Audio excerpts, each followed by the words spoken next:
Hi there. Welcome to Dreamy Histories channel.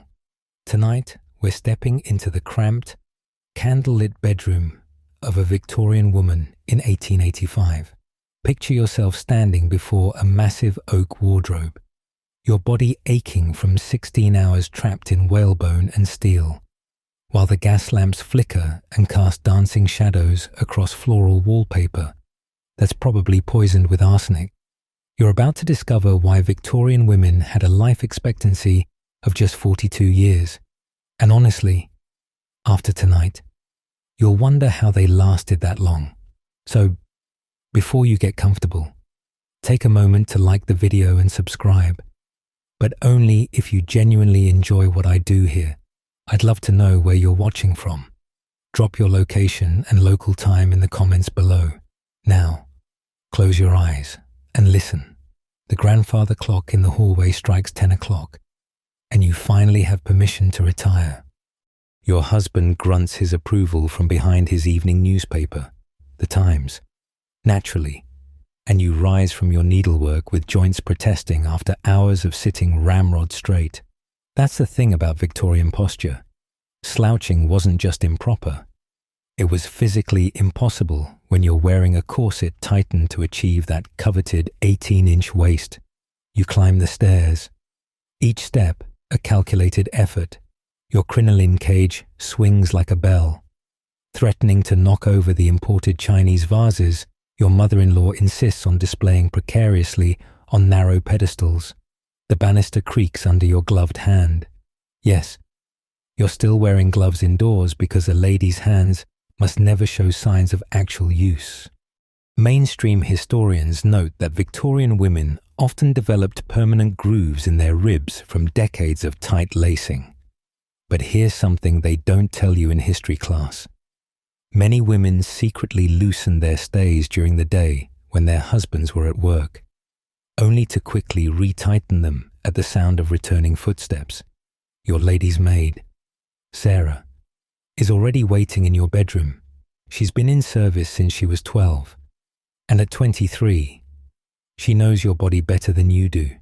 The unspoken intimacy between mistress and maid is something historians still argue whether it represented female solidarity or just another form of Victorian power dynamics. Sarah's face remains carefully neutral as she approaches to begin the ungodly process of extricating you from today's fabric prison. Shall we begin with the bodice? Ma'am, she asks. Though it's not really a question, you both know the drill, eh? First comes the jet-beaded evening bodice. 27 tiny buttons that Sarah's nimble fingers work through while you hold your breath. Each button released feels like a small victory against the patriarchy. Though you wouldn't dare think such scandalous thoughts, or would you? Recent archaeological digs have found hidden pockets in Victorian dresses containing everything from love letters to early birth control pamphlets, suggesting these women were far more rebellious than their public personas suggested. The bodice finally falls away, revealing the next layer, your evening corset. Because yes, you wear different corsets for different times of day. This one's made of black silk, with steel boning that's been digging into your hips since dinner. You catch a glimpse of yourself in the looking glass, your waist artificially cinched, your bust thrust up like an offering to the gods of propriety. No wonder Victorian men fainted at the sight of an ankle. Everything else was already on dramatic display. Just wrapped in enough fabric to maintain plausible deniability, Sarah moves behind you, her fingers working at the corset laces with practiced efficiency. The first tug sends relief flooding through your compressed organs. Your stomach gurgles its appreciation, finally able to expand after being squashed since 7 this morning.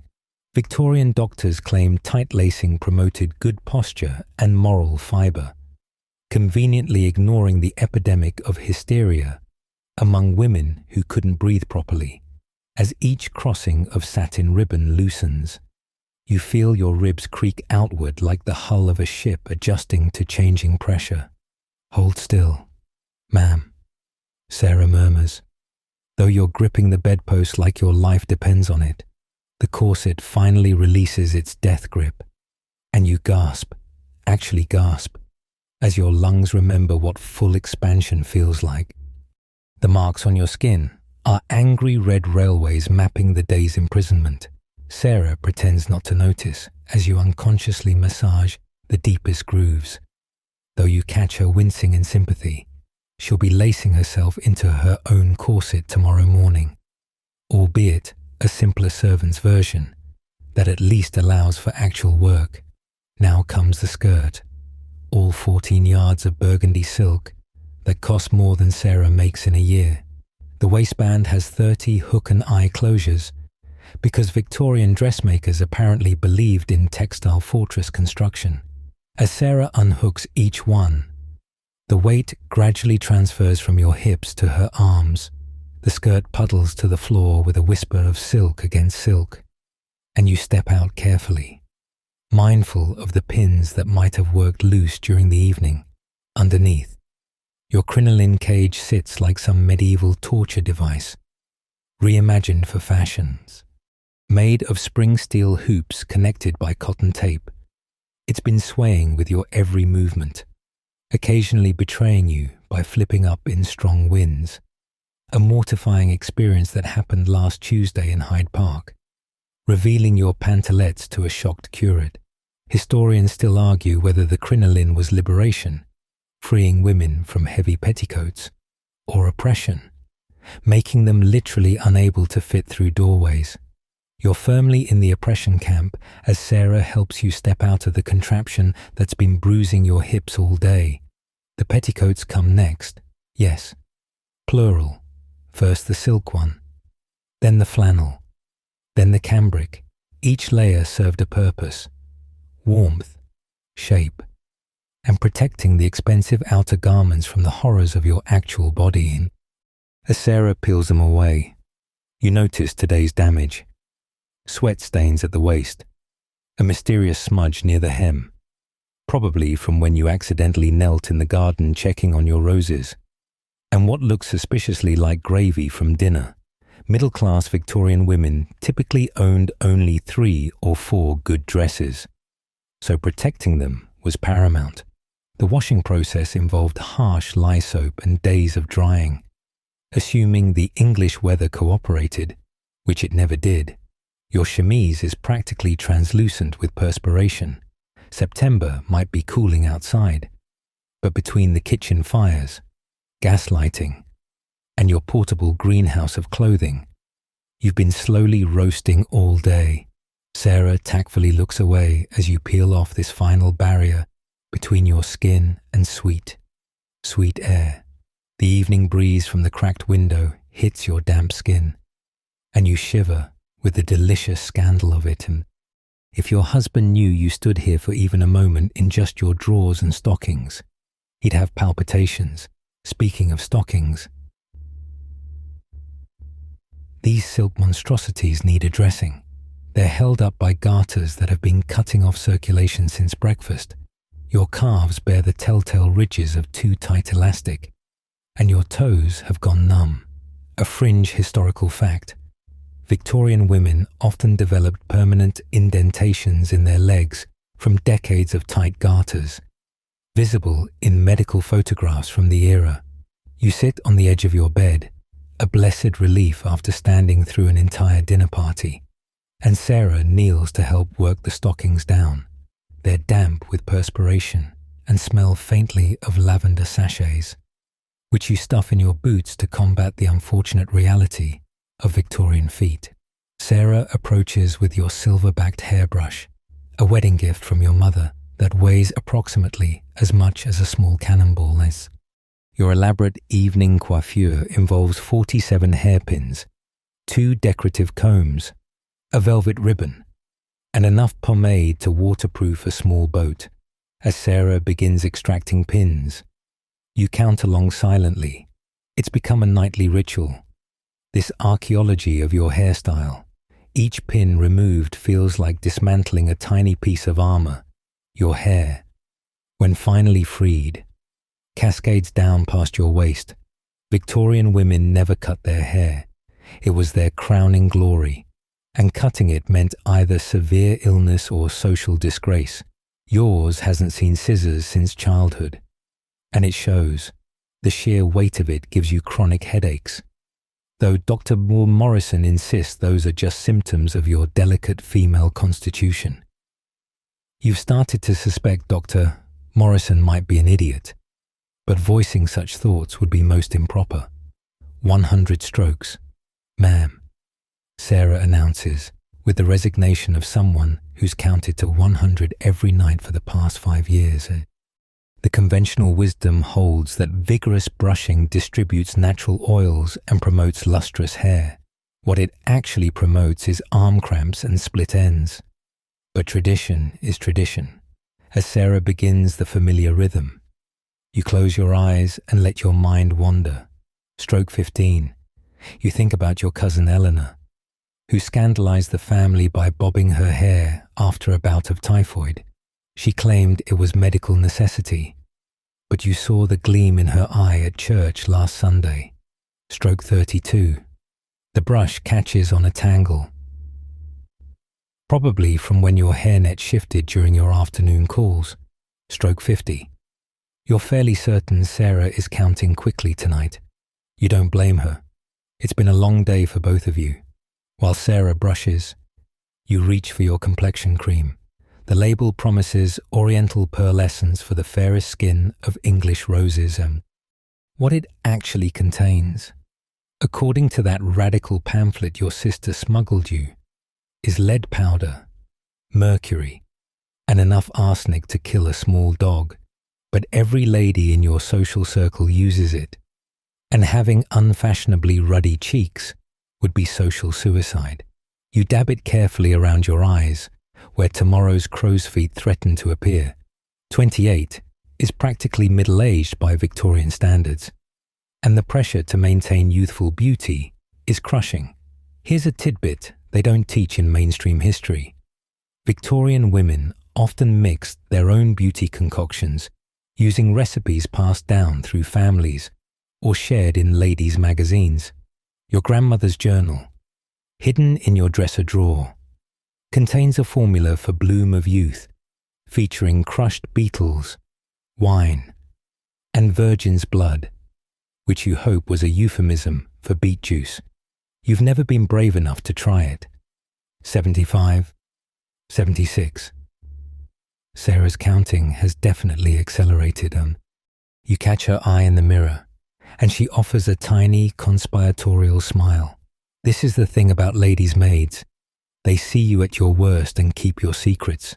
Sarah knows about the romantic novels hidden under your mattress, the fact that you sometimes skip your morning prayers for extra sleep, and that time you purposely spilled tea on Mrs. Worthington's dress after she insulted your needlework. The 100 strokes complete, Sarah begins braiding your hair for bed, a simple plait to prevent tangling. Though nothing's ever simple with hair this long, she weaves it efficiently, her fingers dancing through the familiar pattern. The braid will leave waves tomorrow, which your morning toilette will attempt to tame into something resembling respectability.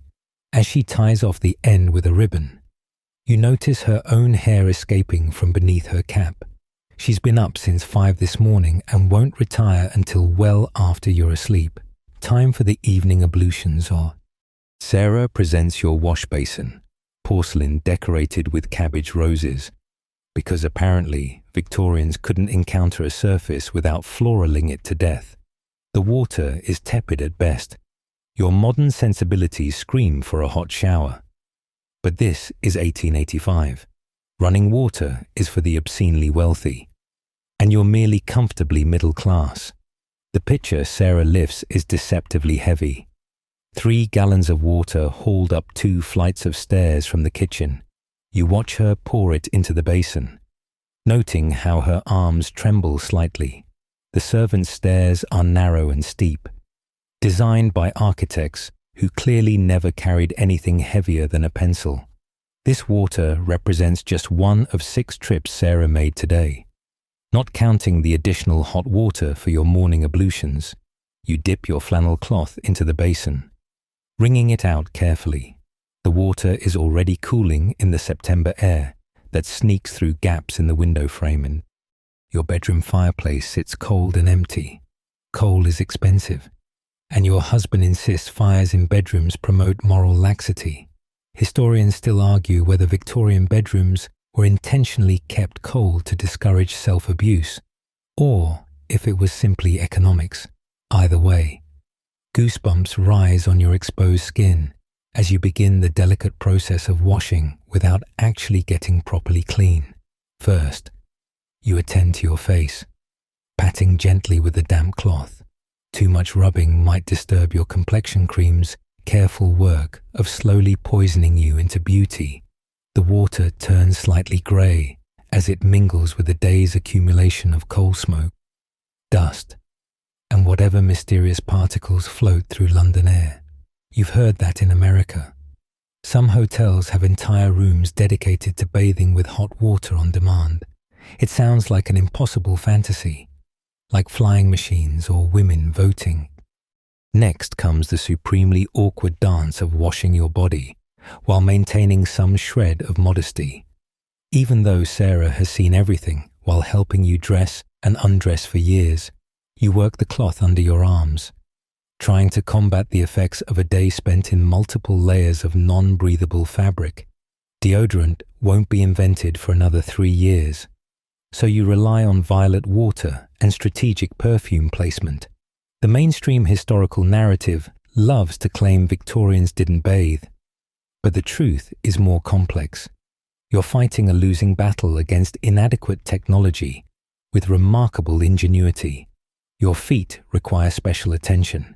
After 16 hours imprisoned in leather boots, designed by someone who apparently believed women's feet should be shaped like triangular wedges, they're screaming for relief. You perch on the small stool Sarah provides and lift one foot into a separate enamel basin.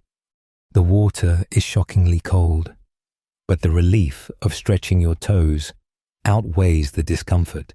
A fringe historical fact.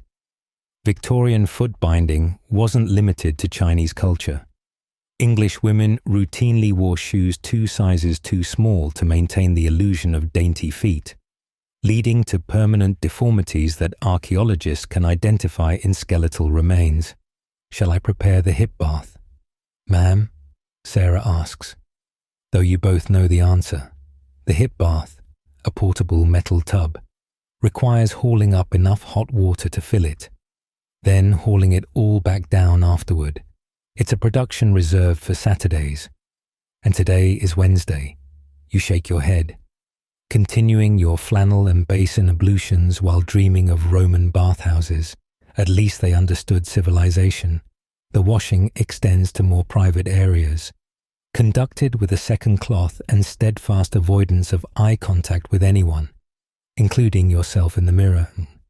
Victorian medical texts warn that excessive attention to one's intimate hygiene could lead to hysteria, nymphomania, and general moral decay. Dr. Morrison once gravely informed you that washing down there, more than absolutely necessary, could damage your chances of conceiving. You've had 3 children in 5 years, so clearly your washing habits haven't been catastrophic.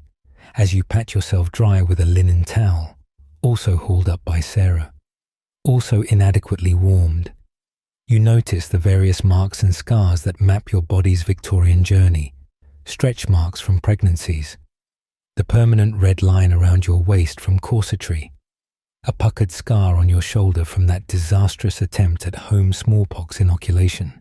Your body is a battlefield, and fashion is the enemy. Sarah helps you into your nightgown, white cotton voluminous enough to camp in, with approximately 17 yards of fabric between you and any potential improprieties. The high neck features 42 buttons because apparently Victorian nightwear designers were paid by the fastening. As Sarah works through them, you catch a whiff of yourself despite the washing. It's not unpleasant exactly, just human. Tomorrow you'll douse yourself in rose water and start the whole charade again. The dreaded moment arrives. Sarah discreetly produces the chamber pot from beneath your bed. Porcelain. Naturally. With yet more painted roses because Victorian designers apparently suffered from chronic floral obsession. The pot's been hiding under there all day like a shameful secret. Though everyone from Queen Victoria down to the scullery maid uses one. Indoor plumbing exists, but it's for the Astors and Vanderbilts of the world, not the merely comfortable middle class clinging to respectability in Belgravia. I'll give you privacy. Ma'am, Sarah murmurs, turning to busy herself with folding your discarded clothing. The fiction that bodily functions don't exist is maintained through elaborate social choreography. You position yourself over the pot, nightgown hiked up, trying not to think about the fact that this same pot has served your needs for the past 3 years. The porcelain is cold against your skin. Everything in this bedroom is cold, and you try to relax enough to actually use the blasted thing. The alternative, of course, is the outdoor privy at the bottom of the garden, in September, at night, through wet grass that would soak your slippers and hem, past the servant quarters where you might encounter the stable boy, or worse, your husband returning from his club. No, the chamber pot might be undignified, but it beats pneumonia and social mortification. The sound echoes in the quiet room despite your best efforts at discretion. Sarah continues folding with increased vigor, the rustling fabric providing a thin audio shield. This is the reality they don't include in those romantic Victorian novels. Everyone pretending not to hear everyone else's basic humanity, a fringe fact historians rarely mention. Wealthy Victorian women sometimes had musical chamber pots that played tinkling melodies to mask the sound. Yours, decidedly, does not. Finished with that particular trial. You rise carefully. The next delicate operation involves the water closet paper, a luxury your husband grumbles about but grudgingly provides, before Mr. Gaiety's medicated paper became available. You relied on whatever was handy, usually old letters or pages from last year's almanac. Your mother-in-law still insists newspaper is perfectly adequate, but then she also believes bathing more than monthly causes consumption. Sarah will deal with the pot's contents later tonight, carrying it down those same narrow servant stairs in darkness. It's a task that ensures no lady's maid gets too above herself. Handling the literal shit of the gentry tomorrow morning, before you wake. She'll have it scrubbed and back in position.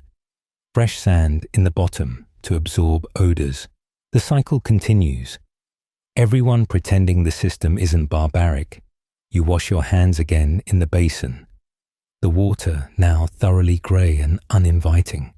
The cake of soap, imported French-milled lavender that costs more than Sarah's weekly wages, barely lathers in the cold water.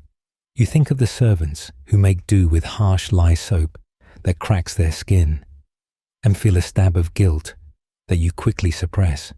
Guilt is an unproductive emotion, your mother always said, especially regarding the lower classes who are suited to their station. Moving to the window, you crack it open another inch.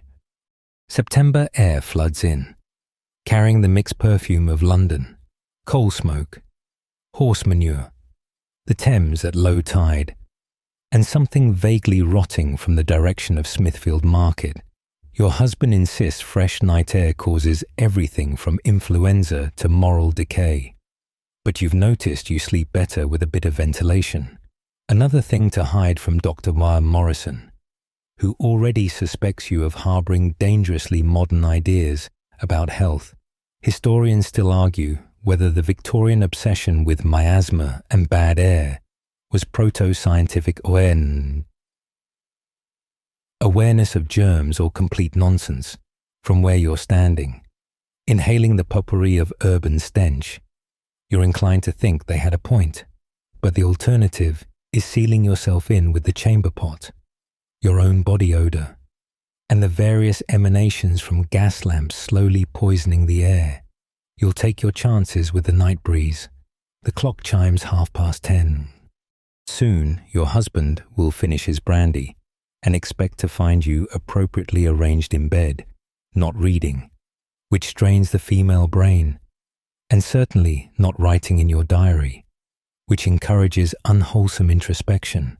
You should be lying still, possibly contemplating scripture, preferably already asleep, to avoid any marital obligations. The thought makes you move a bit slower as Sarah helps you prepare for bed. Sarah opens your wardrobe with the solemnity of a priest preparing communion. Tomorrow's instruments of torture hang in neat rows, organized by time of day and social occasion. Your morning dress, dove grey wool with only minimal jet beading, occupies the prime position. It weighs approximately 8 pounds dry, 12 when damp from London's perpetual drizzle. She lifts it out, checking for spots that might need sponging or tears that require mending before dawn. The Henderson tea is tomorrow. Ma'am. She reminds you, as if you could forget, Mrs. Henderson's monthly tea represents a crucial battleground in the war for social position. Last month, you wore your second-best afternoon dress and endured pointed comments about making do in these trying times. Tomorrow, you'll deploy the new blue silk with Belgian lace, financial suicide, but social necessity. Sarah begins laying out the complex infrastructure required to support it. First comes tomorrow's chemise, fresh from the laundry, the laundress. Mrs. Murphy boils your underthings with enough lye to strip paint, resulting in fabric that feels like wearing cardboard until it softens with wear. Next to it, Sarah places clean drawers, split crotch, naturally, because Victorian logic dictated that sealed underwear was somehow more scandalous than the easy access variety. You try not to think too hard about Victorian logic. The corset for tomorrow lies coiled like a sleeping snake. This one's your day corset, which sounds deceivingly casual until you realize it still reduces your waist by 6 inches and rearranges your internal organs into creative new configurations. Sarah checks the laces for wear. A broken corset string during morning dressing is a catastrophe requiring either dangerous improvisation or the shameful admission that you need to postpone your entire day. She finds a weak spot near the third eyelet and makes a mental note to reinforce it tonight after you're asleep. Next comes the crinoline, which Sarah shakes out like preparing a tent. A mainstream historical fact. The crinoline was actually invented to liberate women from wearing multiple heavy petticoats. What historians politely omit is that it also made women walking fire hazards. Thousands died when their crinoline swept too close to open flames. Your sister's friend in Manchester went up like a Roman candle when her crinoline caught a spark from the parlour fireplace. She survived. Barely. But society treats her as a cautionary tale about the dangers of reading too close to the hearth. The petticoats follow. 3 for tomorrow. As September's chill demands extra layers, Sarah checks each for cleanliness, knowing that once you're laced and caged, there's no changing if something's amiss. She finds a small tear in the flannel petticoat, likely from catching on your crinoline hoops.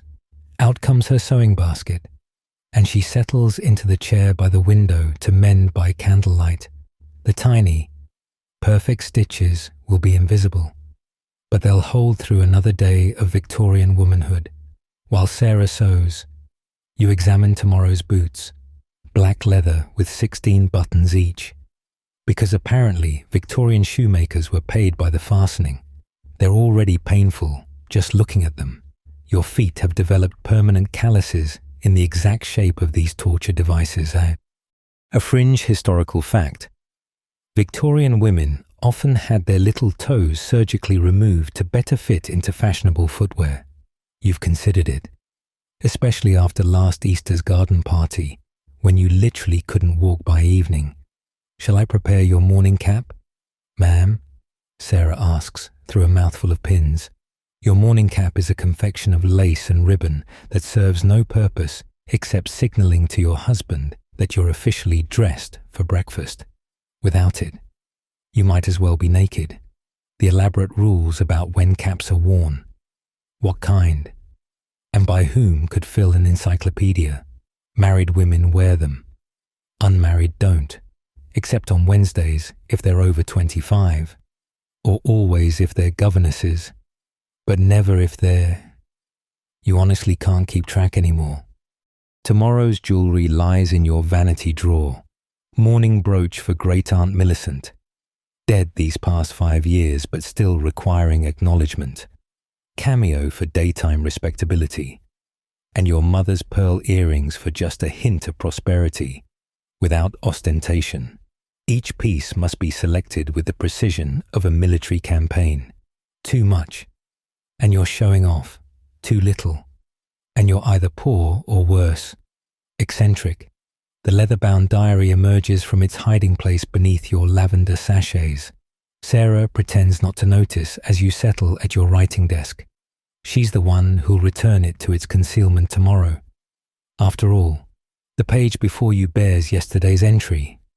Written in the careful copperplate your governess beat into you with a ruler across the knuckles. But tonight, your handwriting will be different. Tonight, you have things to say that require your private script, and you developed this code 3 years ago, after your husband discovered your first diary and read aloud particularly hysterical passages at dinner parties for the amusement of his friends. Now you write in a mixture of French, Latin abbreviations, and symbols of your own devising. Mrs. W's insufferable discourse on moral rectitude becomes Madame W. Insup, Disc, Re, M, Ah. The 3 exclamation points in your code mean she's a thundering hypocrite who everyone knows keeps a flask of gin in her reticule. The pen scratches across the page as you document today's small rebellions, how you accidentally served Mr. Pemberton's tea with salt instead of sugar, after he spent 20 minutes explaining why women's brains are too small for mathematics, while you, who actually manages the household accounts, sat silently doing calculations in your head. How you noticed the parlourmaid and the baker's boy exchanging glances that suggest a romance more genuine than anything in your marriage. How you're fairly certain your youngest daughter inherited your stubborn streak, based on her spectacular tantrum when presented with yet another sampler to stitch. Historians still argue whether Victorian women's diaries represent authentic voices or performances for potential posthumous readers. Yours splits the difference. Honest enough to be treasonous, coded enough to be safe. You write about the suffragette pamphlet hidden in your piano bench, though you refer to it only as M's musical composition. You document your suspicion that your monthly courses have ceased not from another pregnancy, but from what your mother delicately called the change, though at 38, you're young for it. Dr. Morrison would prescribe hysteria treatments involving devices you don't care to contemplate. A soft knock interrupts your writing. Sarah opens the door to admit the kitchen maid, Lucy, whose face bears the telltale redness of crying. Begging pardon, ma'am, but cook says to tell you the fish for tomorrow's luncheon has turned, and should she send Tom to market at dawn for fresh? This is code. The fish is fine. Lucy's been crying because the boot boy got handsy in the pantry again. Cook intervened, and now they need your authority to dismiss him, without your husband getting involved and making everything worse. Tell Cook to use her judgment about the fish. You reply carefully. And Lucy, please ask Cook to ensure all the pantry supplies are properly secured from now on. Lucy's relief is palpable as she curtsies and flees. You make a note in your diary. Household management issue resolved pantry security. If your husband ever decodes that, let him wonder. Sarah busies herself turning down your bed. but you catch the approving glance she shoots you. This is how Victorian women actually wielded power, through careful navigation of domestic spaces, strategic management of information, and the unspoken network of female solidarity that historians are only now beginning to properly document. Your grandmother ran a shipping empire from her parlour, while officially doing nothing but needlepoint. You're just carrying on tradition. Before closing your diary, you allow yourself one uncoded entry. I dreamed again of riding a bicycle. It's the most radical thing you've written. Bicycles represent everything forbidden to women of your class. Freedom of movement, rational dress, the ability to go somewhere without a chaperone or carriage. Your neighbour's progressive daughter has one, and the neighbourhood talks about her in hushed tones, usually reserved for plague victims. You've seen her sailing past your window, skirts scandalously shortened to avoid the wheels, face glowing with exertion and joy. You lock the diary and hand it to Sarah, who spirits it away to its hiding place. Time for evening prayers, or at least the appearance thereof. You kneel beside your bed on the cushions Sarah provides. Your knees aren't what they were. Fold your hands and contemplate the ceiling while reciting from memory, Our Father, who art in heaven, hallowed be thy name. But your mind drifts to earthly concerns, tomorrow's battles, next week's dinner party, the novel hidden under your mattress that promises a woman's true awakening. You're fairly certain the church wouldn't approve, rising from your prayers with creaking knees. You catch Sarah suppressing a yawn. The poor girl's been on her feet since before dawn. And there's still work ahead. I'll check the nursery. You announce, collecting the oil lamp from your bedside table. Its brass base has been polished to mirror brightness, another of Sarah's endless tasks, and the whale oil within costs enough to feed a working family for a week. But gaslighting hasn't reached the nursery wing, and candles pose too much risk around children. The corridor stretches before you, Turkish carpet muffling your footsteps, family portraits glare down from the walls, ancestors who managed to reproduce and die without complaint. Your mother-in-law's painted eyes follow you with particular judgment, even in oils. She radiates disapproval of your modern notions, like checking on your own children instead of leaving everything to the nursemaid. You pass the spare bedrooms, each a monument to Victorian excess. 22 rooms in this house, and you actually use perhaps 6, but anything smaller would signal social decline. So you maintain empty spaces that require heating, cleaning, and furnishing with furniture no one sits on. The waste bothers you in ways you can't articulate without sounding dangerously socialist. The nursery door creaks despite yesterday's oiling. You freeze, listening for stirring children, but only soft breathing greets you. The room smells of talcum powder, carbolic soap, and that peculiar scent children emit, part innocence, part jam. Your lamp illuminates 3 small beds, each containing a carefully arranged child. The nursemaid, Margaret, has done her work well, hands folded above covers, hair braided or brushed, faces scrubbed to rosy cleanliness. First comes Elizabeth, age 7, already showing signs of your stubborn chin. She sleeps with a mathematics primer under her pillow, which you pretend not to know about. Officially, she's learning only enough arithmetic to manage household accounts someday. Unofficially, she's racing through texts her governess accidentally leaves within reach. You adjust her covers, noting she's kicked them off again. Definitely your daughter. Next, William, 5, named for your husband's father, and already being groomed to inherit everything while his sisters inherit restrictions, and he clutches a wooden soldier, thumb firmly in mouth despite all attempts to break the habit. Dr. Barr Morrison prescribed bitter aloes to paint on his thumb, but you forgot to purchase them. Let the boy have this small comfort in a world that will soon enough demand he be a miniature man. Finally, baby Charlotte in her iron crib, barely 2 and already subject to Victorian child-rearing theories that make your skin crawl. The nursemaid follows strict schedules, feeding every 4 hours. No deviation. Regardless of tears, picking up crying babies spoils them. According to the experts, you've read these same experts' advice about breaking children's will early, and it makes you want to burn every parenting manual in existence. A floorboard creaks behind you. Margaret appears in her nightgown, cap askew from sleep, begging pardon. "Ma'am, I didn't hear you come in."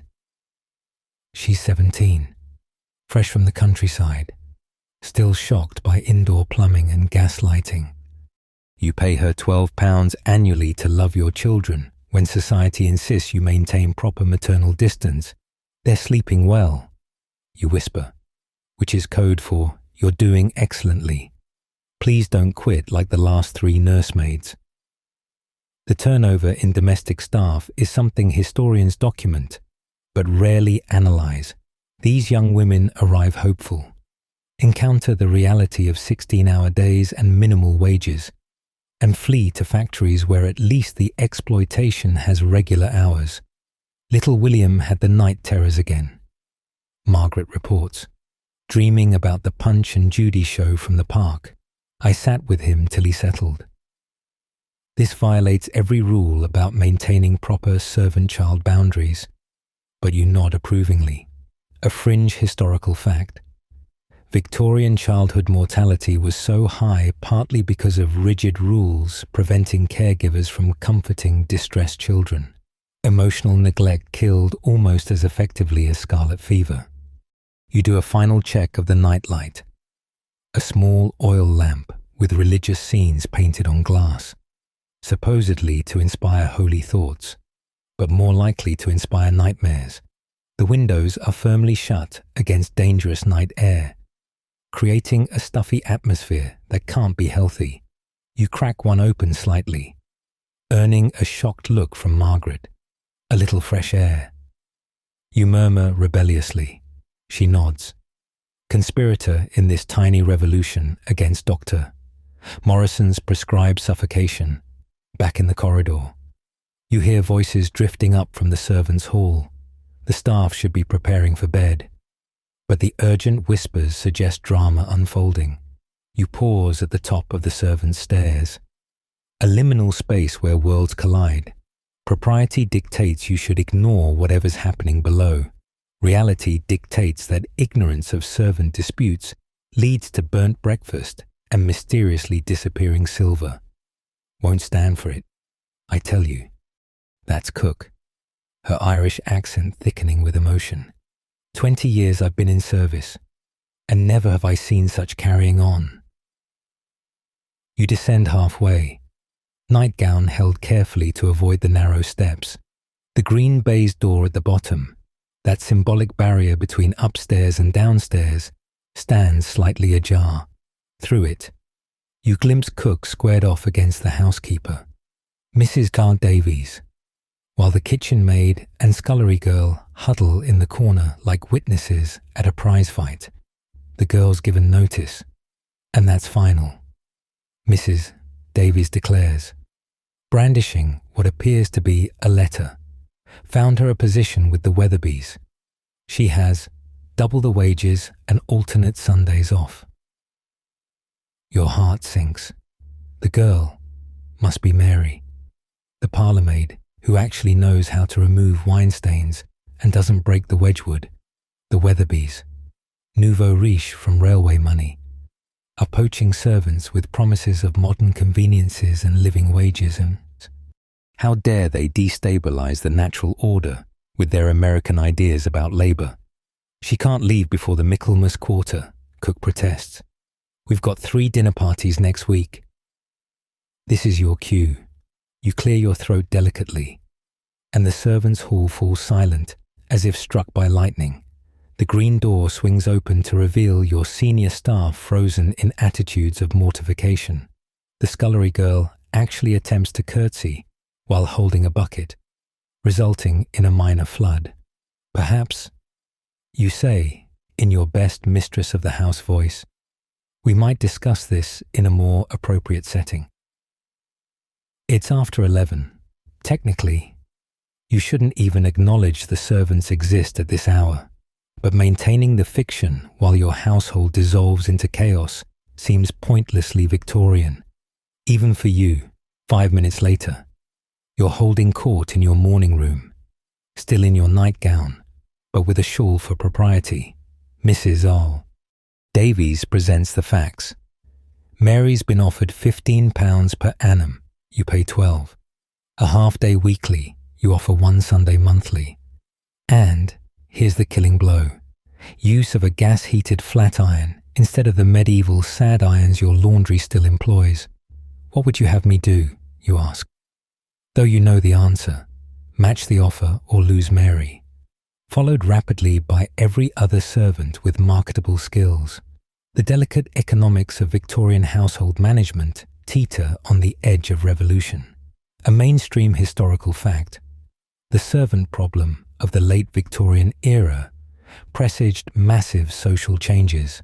You're living through the slow-motion collapse of a system that depends on cheap, grateful labour. If I might suggest, ma'am, Mrs.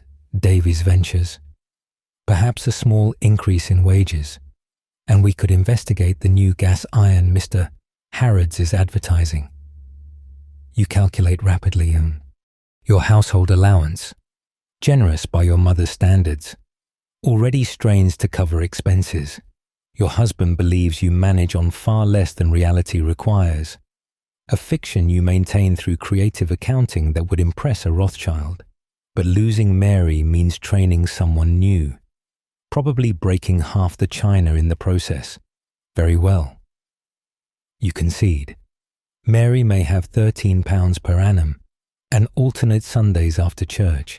As for the gas iron, you pause, wondering how to present this to your husband. Perhaps if you frame it as preventing fire hazards. He's terrified of burning to death in his bed ever since the Carlisle Hotel disaster. The relief in the room is palpable, crisis averted, for now, but you can see the future writing itself on the walls. Wages rising, deference falling, the whole elaborate dance of Victorian service crumbling like week-old tea cake, eh? Historians still argue whether domestic service declined due to industrial opportunities or changing social attitudes. From where you sit, watching Cook and Mrs. Davies navigate this delicate negotiation, it's clearly both. Will there be anything else? Ma'am, Mrs. Davies asks, already knowing you've pushed the boundaries of propriety past breaking. You should be asleep, or at least pretending to be, not conducting midnight negotiations in your nightclothes like some radical American. The grandfather clock strikes midnight as you climb back to your bedroom, each chime a reminder that your husband's return grows imminent. Thursday nights mean his club, whist until 11, brandy until whenever someone's wife sends the carriage. You calculate 15 minutes for the journey, 10 to dismiss the coachman and navigate the stairs in varying states of inebriation. Your window of solitude shrinks with each passing moment. Sarah helps you into bed. A production involving strategic pillow arrangement and careful positioning of the covers.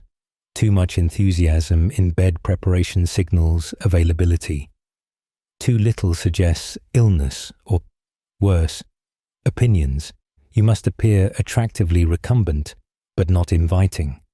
Peacefully disposed, but not unconscious. The perfect Victorian wife exists in a state of perpetual maybe. Shall I wait up for the master? Ma'am, Sarah asks, though you both know she has no choice. Someone must be available to help him undress, empty his pockets of the evening's gambling losses, and ensure he doesn't sleep in his boots again. Last month, he arrived home convinced he was still at Waterloo, and Sarah spent an hour persuading him the French weren't hiding in the wardrobe. You nod. settling against pillows that smell faintly of lavender and resignation. The bed itself is a magnificent prison. Mahogany posts reaching toward heaven, curtains heavy enough to repel invaders, mattress stuffed with enough horsehair to outfit a cavalry regiment. Your mother slept in this same bed, conceiving 7 children and dying in childbirth with the 8th. The thought doesn't comfort. Sarah dims the gas lamp to a suggestive glow. Enough light for navigation, not enough for reading, which might give you ideas. She positions your Bible on the nightstand at the precise angle suggesting recent perusal. The novel hidden under your mattress shifts slightly, and you freeze. But Sarah's face remains carefully neutral. Either she hasn't noticed, or she's choosing not to. The intricate ballet of Victorian domestic blindness. The front door crashes open below, followed by your husband's distinctive stumble-thump gait.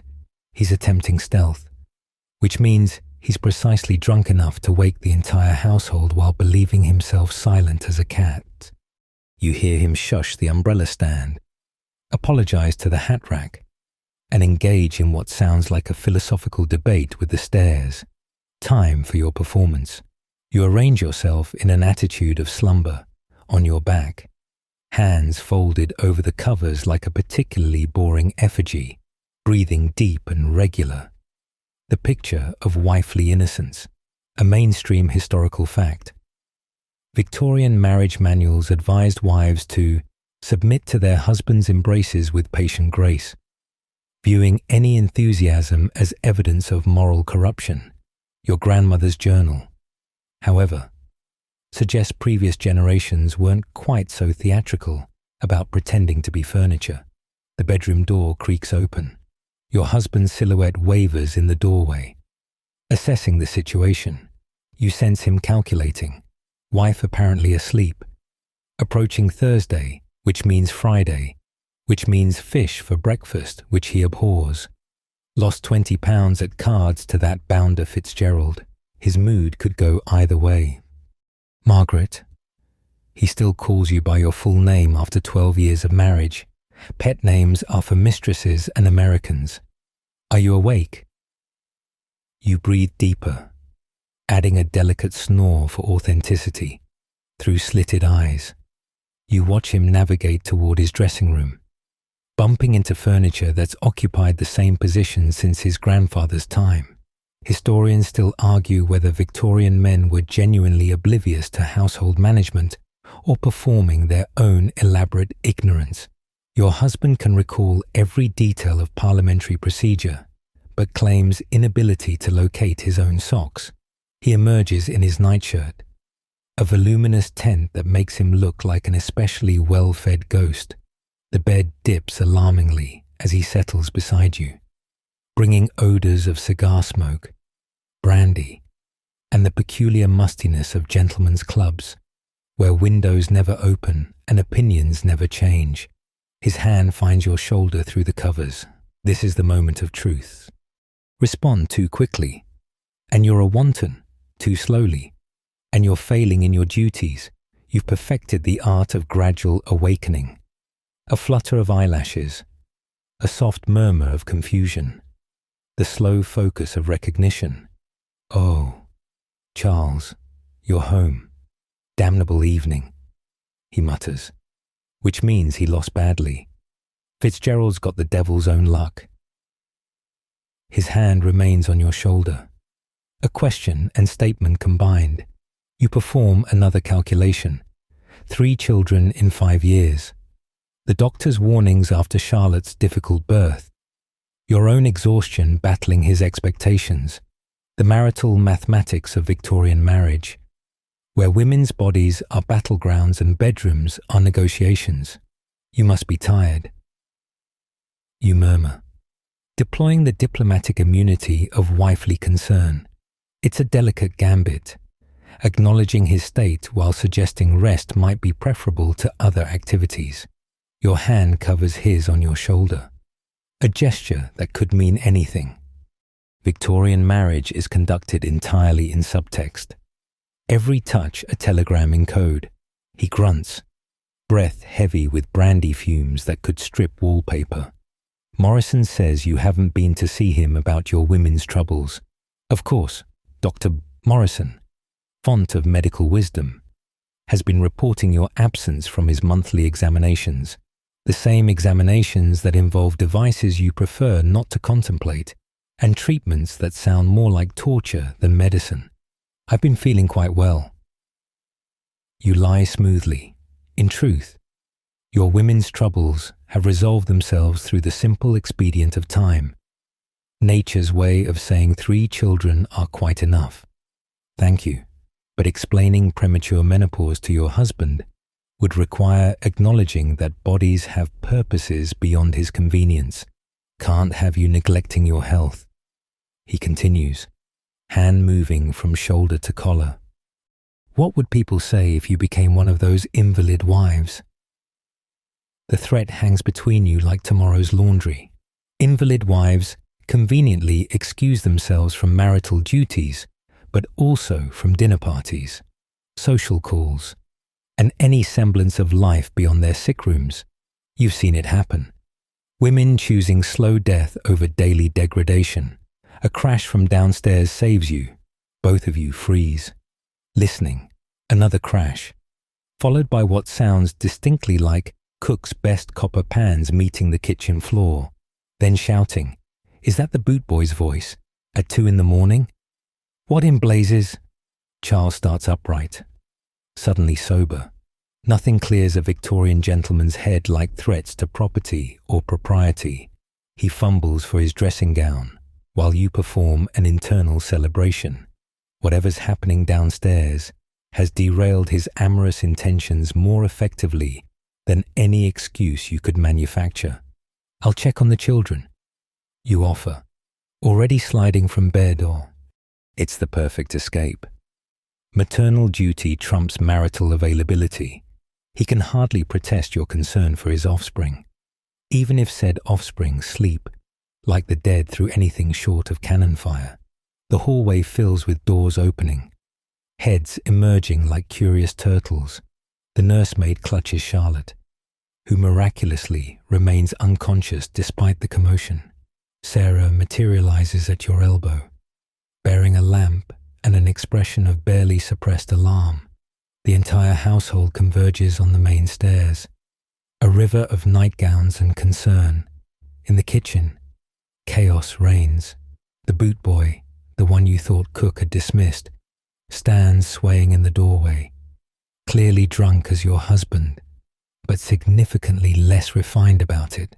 He's got one of cook's pans in each hand, using them as symbols while serenading the scullery maid with what might charitably be called singing.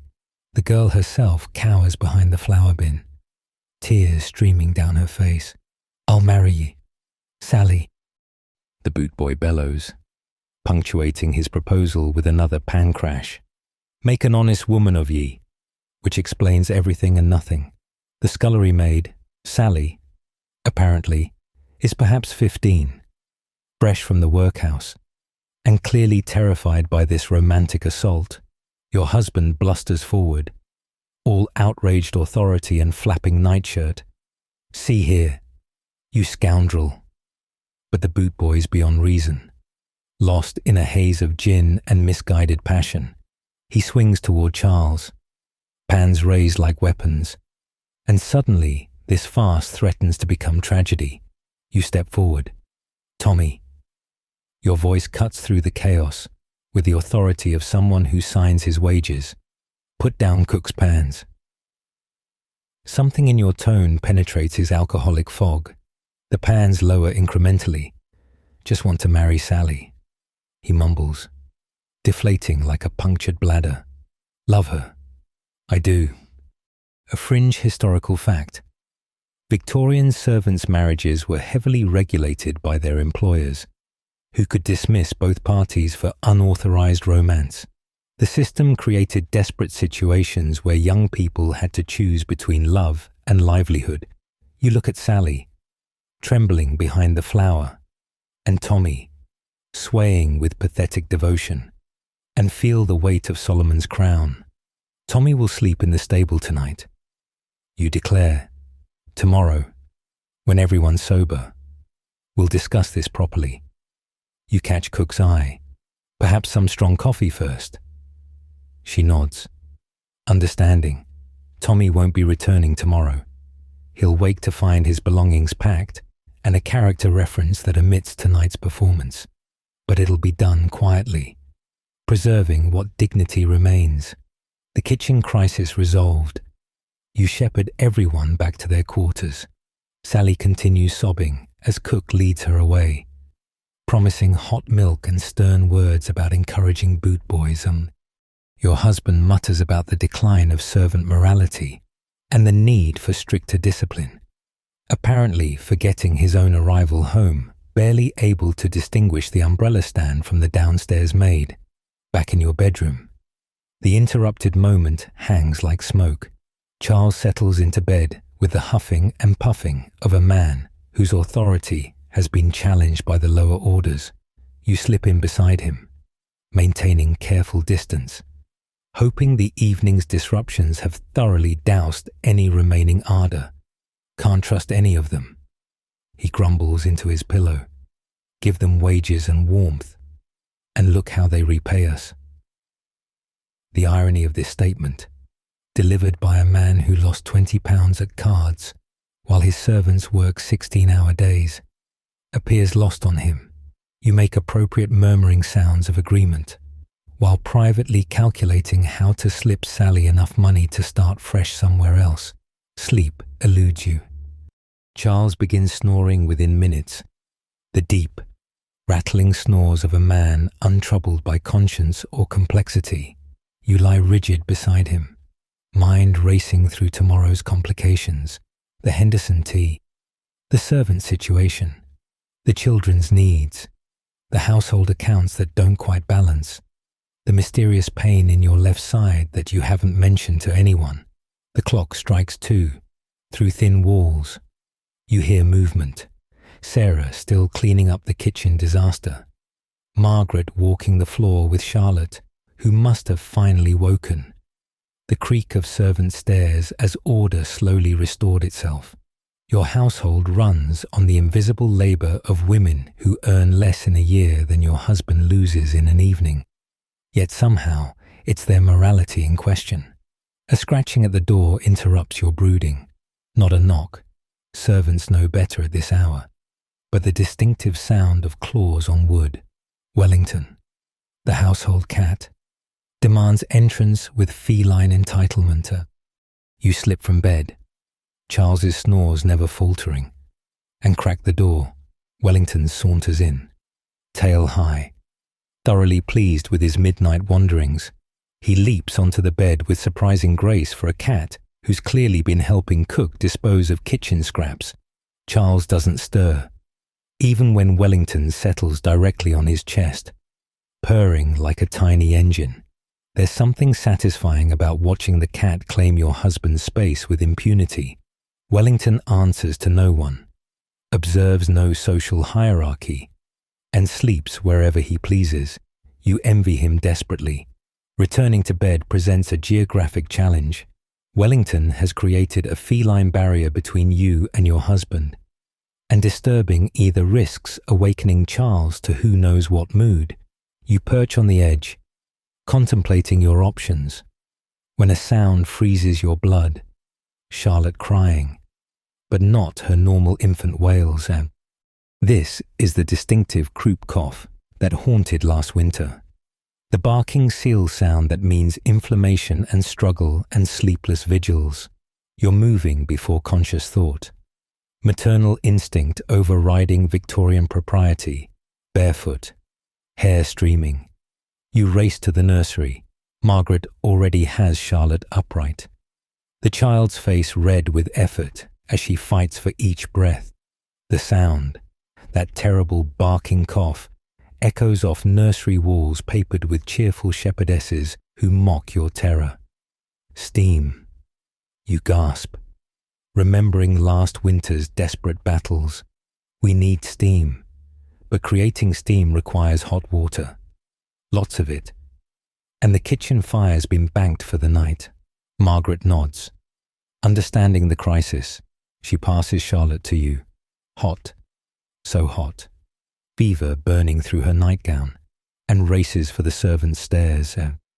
You settle in the rocking chair, Charlotte against your chest, and begin the litany of comfort that means nothing except you're here. You're trying. You won't let her fight alone. Her breathing sounds like a rusty gate. Each inspiration a mountain climbed. Where's Dr. Morrison now with his lectures about female hysteria?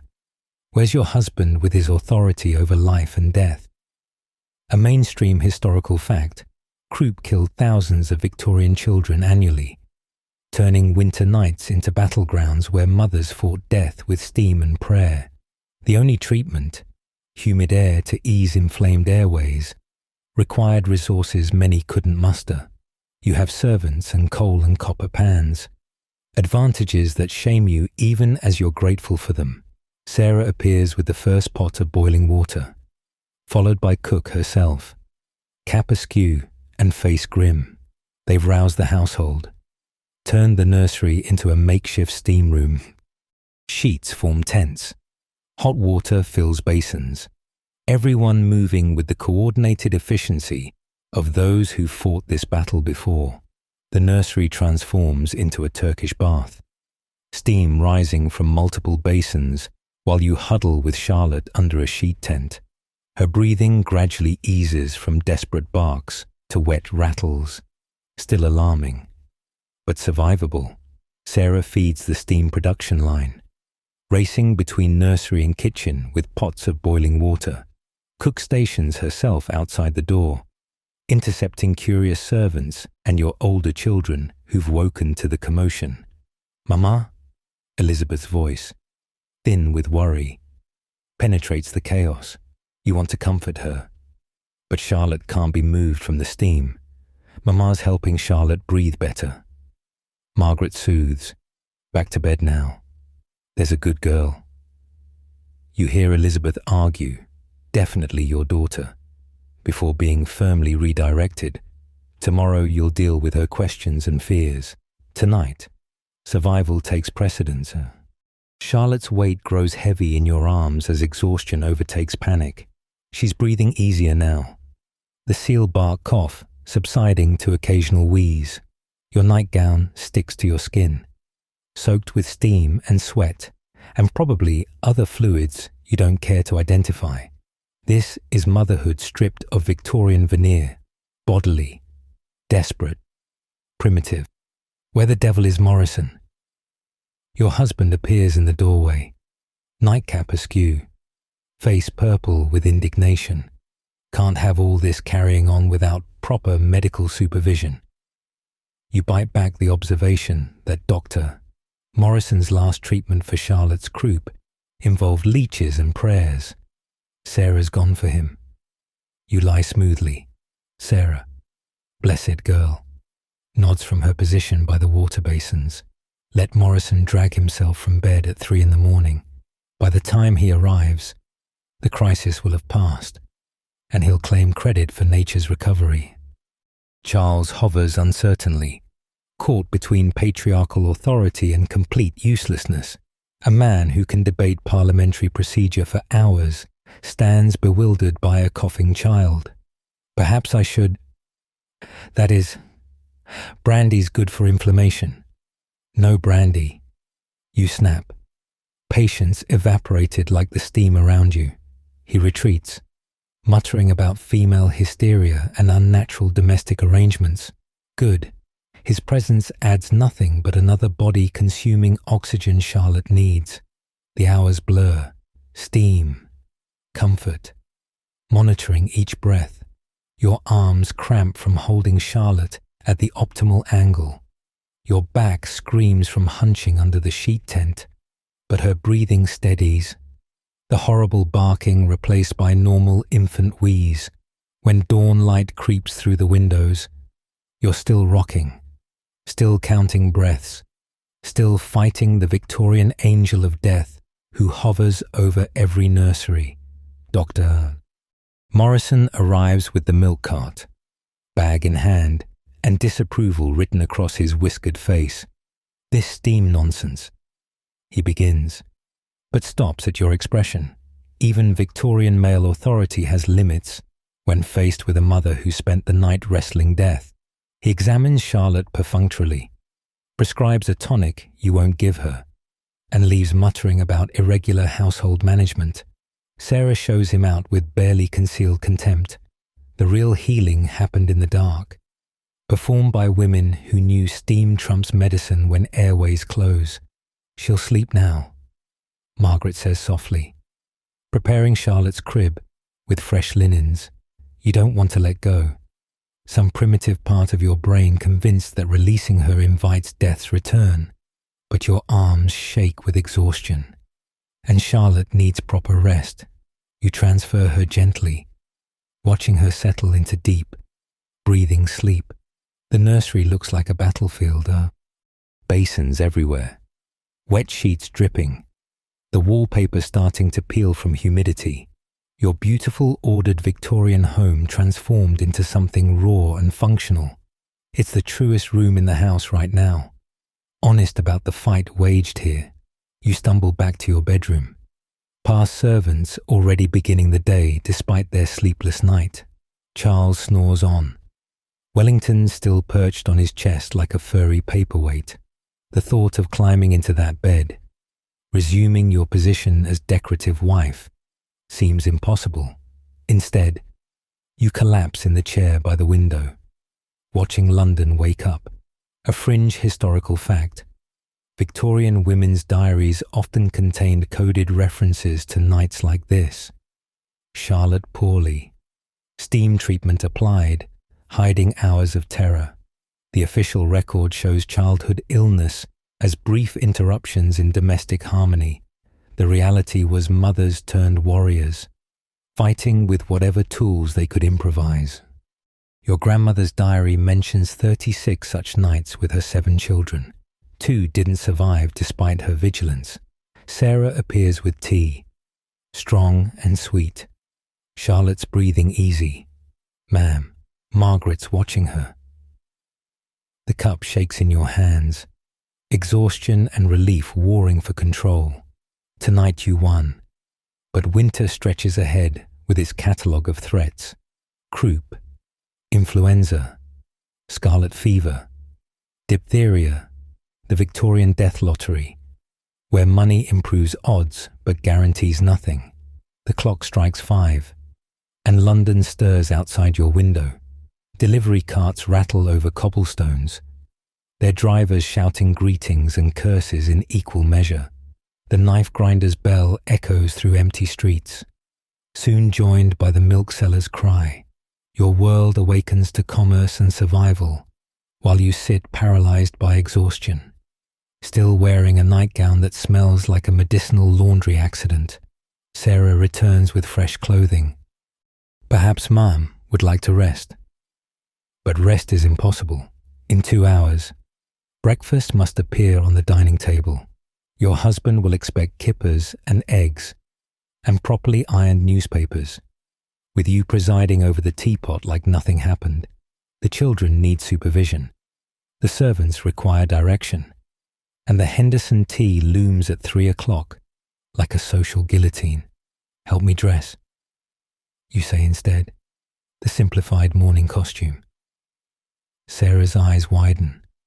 The simplified costume is what you wear when ill, a tacit admission that normal Victorian armour is beyond your capacity.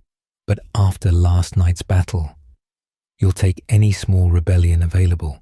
The simplified costume still involves 13 separate items, but at least the corset laces less tightly, and the bustle achieves only moderate architectural ambition. Sarah works quickly, understanding that every moment spent dressing is one stolen from the day's mounting obligations. Your hair goes into a basic chignon instead of the elaborate loops fashion demands. Let Mrs. Henderson notice. Let them all notice. Your daughter breathes this morning because you chose her over their opinions. Downstairs, controlled chaos reigns. Cook orchestrates breakfast preparation with one hand while directing the cleanup from last night's disasters with the other. The scullery maid, Sally, Moves like a ghost, eyes red-rimmed and shoulders hunched. The boot boy's absence creates gaps in the morning routine that everyone pretends not to notice while scrambling to fill. You corner Cook in the pantry. About Sally.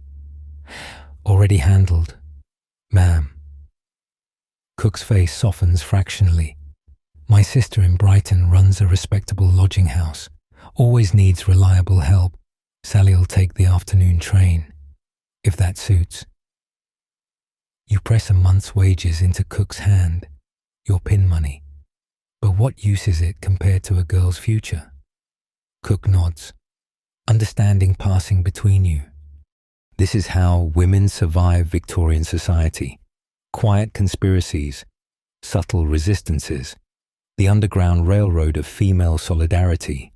The dining room awaits your performance.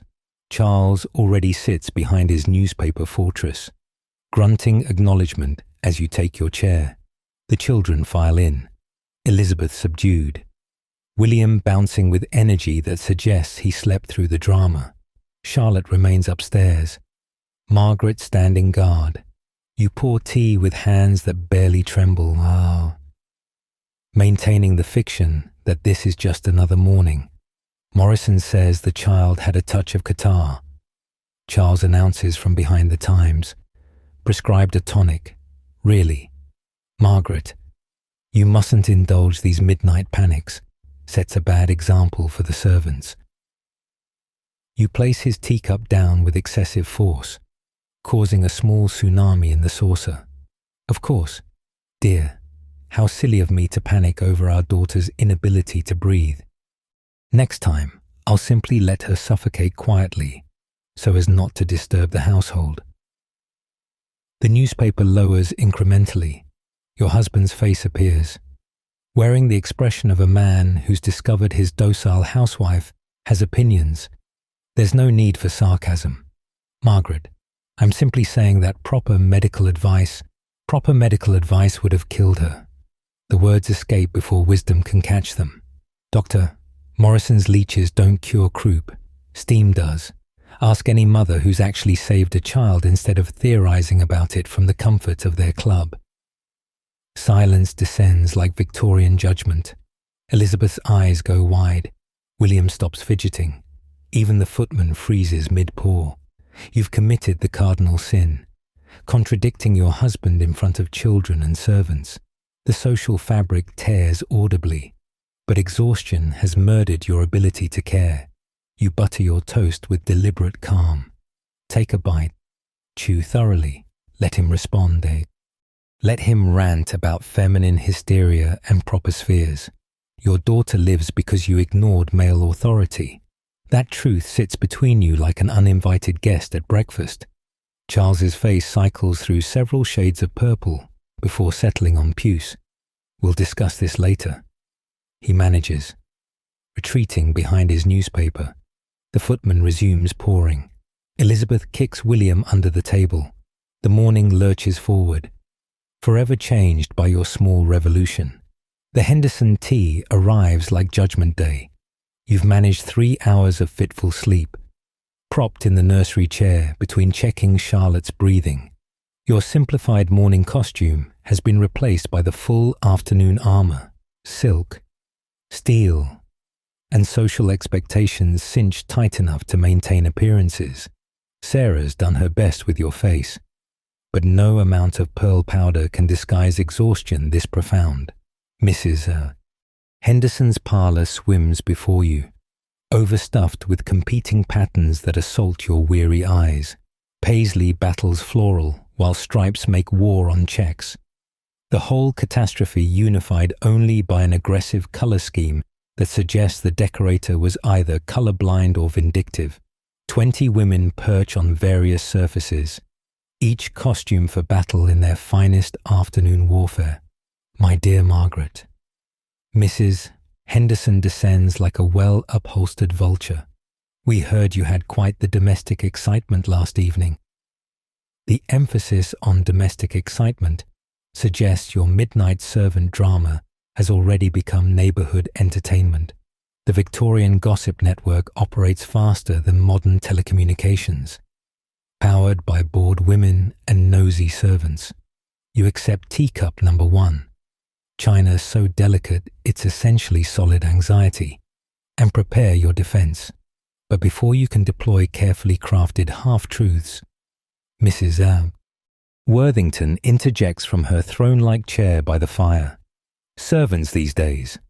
My parlour-maid eloped last month with a grocer's boy, simply vanished in the night, leaving me to manage breakfast myself.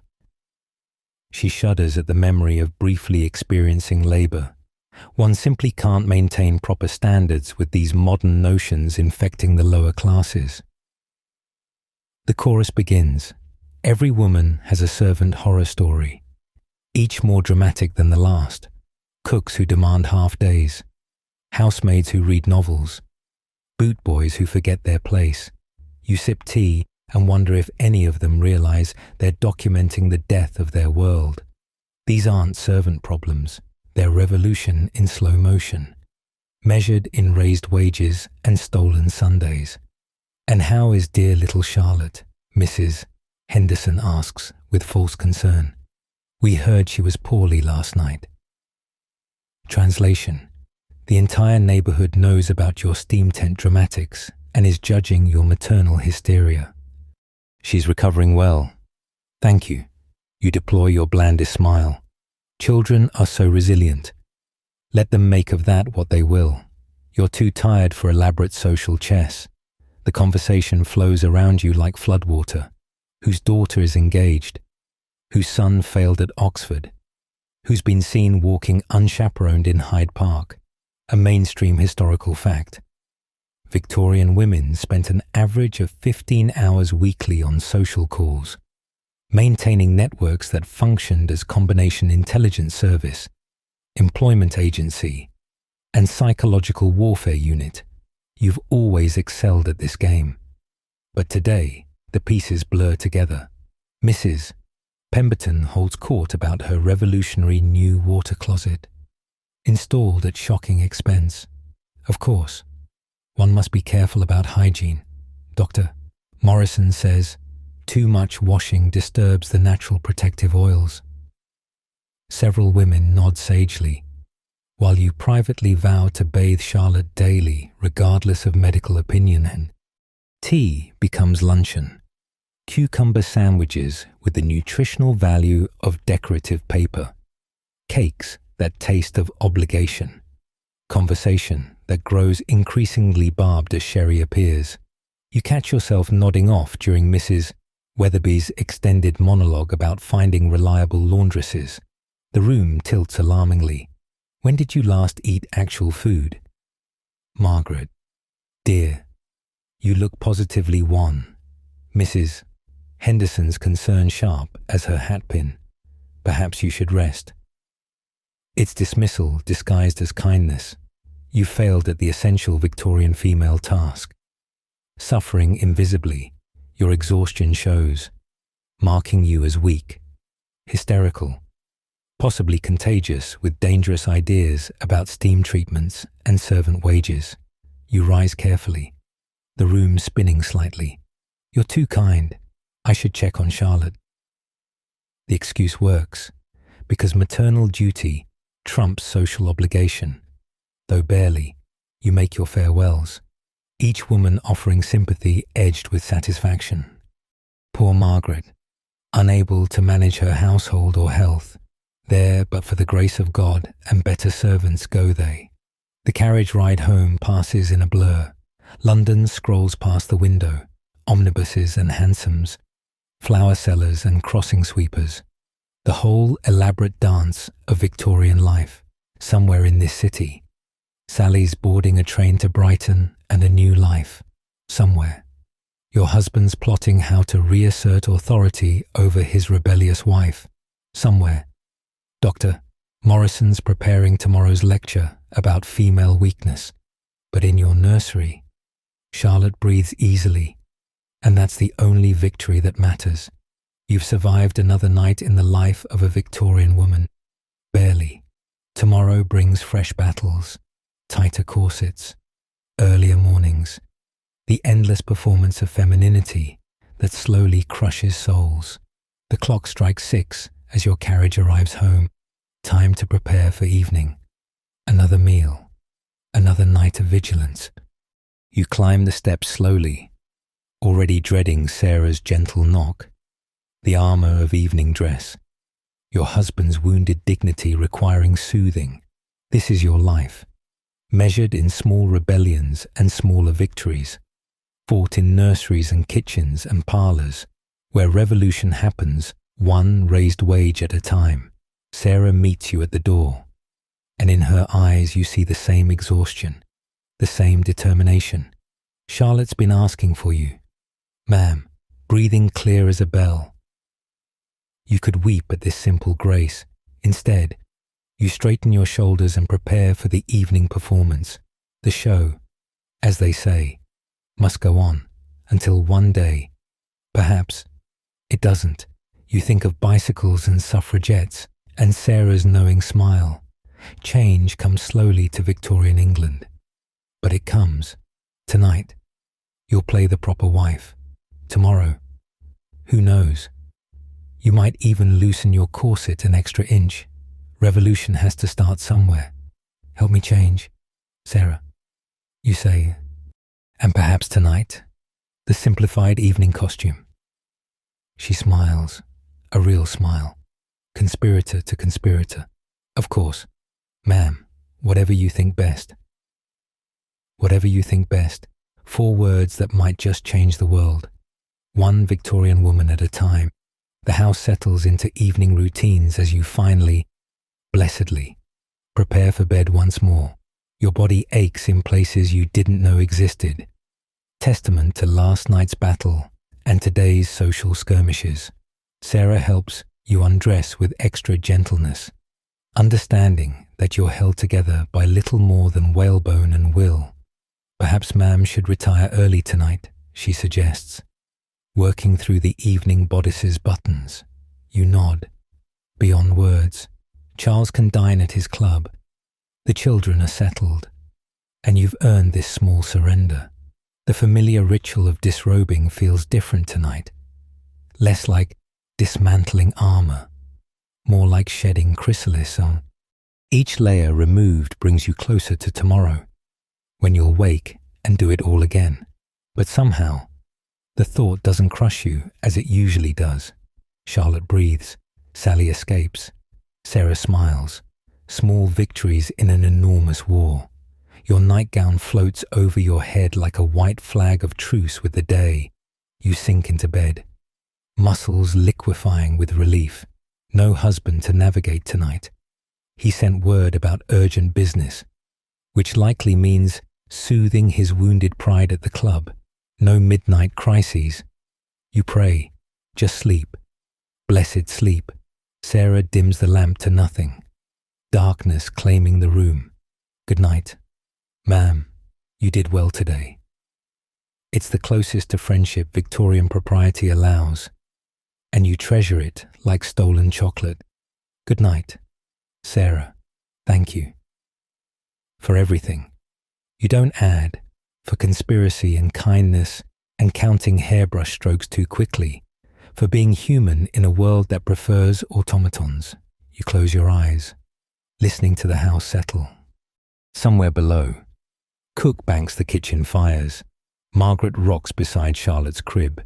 The grandfather clock counts off seconds of this Victorian life. Each tick a small rebellion against time's tyranny. You've survived another day corseted and caged, but also fighting and winning where it mattered. Sleep creeps over you like fog over the Thames, soft and encompassing. In dreams, perhaps, you'll ride bicycles in rational dress, hair streaming free. Perhaps you'll vote and work and choose. Perhaps you'll breathe without whalebone permission. But for now, you simply breathe at all. And that's enough. Tomorrow will bring fresh battles. But tonight you rest, warrior in white cotton, dreaming of revolutions that start with loosened stays and end with loosened souls. The Victorian age creaks on around you, but you found the cracks where light gets in, and that, dear dreamer, is how empires fall. One woman, one night, one breath at a time. Sweet dreams. And remember, you're stronger than whalebone, more resilient than steel, and far more dangerous than they know. The future is coming, and it wears sensible shoes and